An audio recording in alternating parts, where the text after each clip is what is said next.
Sebanyak 827 warga binaan pemasyarakatan kelas 2A Banyuasin terpaksa tidak divaksin karena tidak memiliki NIK dan KK. Atas hal tersebut, Kapolres Banyuasin mengupayakan input data manual sehingga seluruh WBP dapat divaksin meski tanpa NIK atau KK.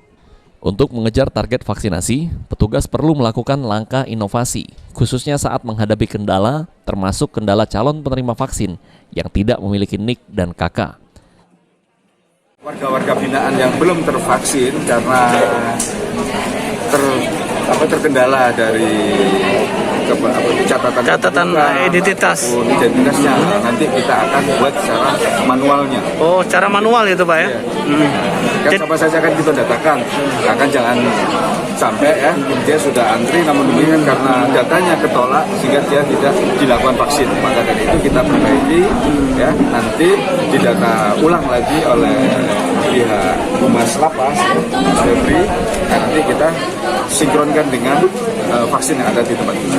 Insya Allah kita akan berikan. Artinya tidak perlu khawatir bagi WBP yang identitasnya masih abu-abu seperti itu Pak ya? Ini kan juga instruksi dari Bapak Kapolda Sumsel juga, kan bisa kita sikapi secara kreativitas melalui ya kita data manual. Namun demikian nanti kan kita juga akan datakan. Sementara itu, Kalapas kelas 2A Banyuasin, Ronaldo Da Vinci Talesa mengungkapkan, pihaknya menyambut baik langkah tersebut dan berharap seluruh WBP dapat tervaksin sehingga jika keluar instruksi dapat menerima kunjungan dalam kondisi sudah tervaksin, maka pihaknya sudah siap menjalankannya. NIK tapi bermasalah Pak. Jadi contohnya mereka punya NIK tapi tidak terverifikasi di Dukcapil. Adanya ya memang saya nggak punya.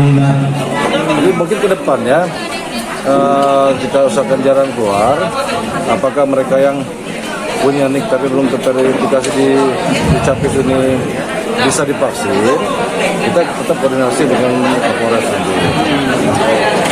Tapi harapan kita memang semuanya tervaksin Pak ya? Benar Pak. Jadi kita harapkan semua warga binaan ini dan petugas tentunya sudah divaksin semua. Tahap 1 dan tahap 2. Itu yang akan kita jalankan ke depan. Saat ini terdapat 1.455 WBP, namun yang sudah menerima vaksin dosis kedua baru mencapai 526. Proses vaksinasi di Lapas kelas 2A Banyuasin sendiri terus dilakukan hingga target 100% tercapai. Sulaiman, PAL TV.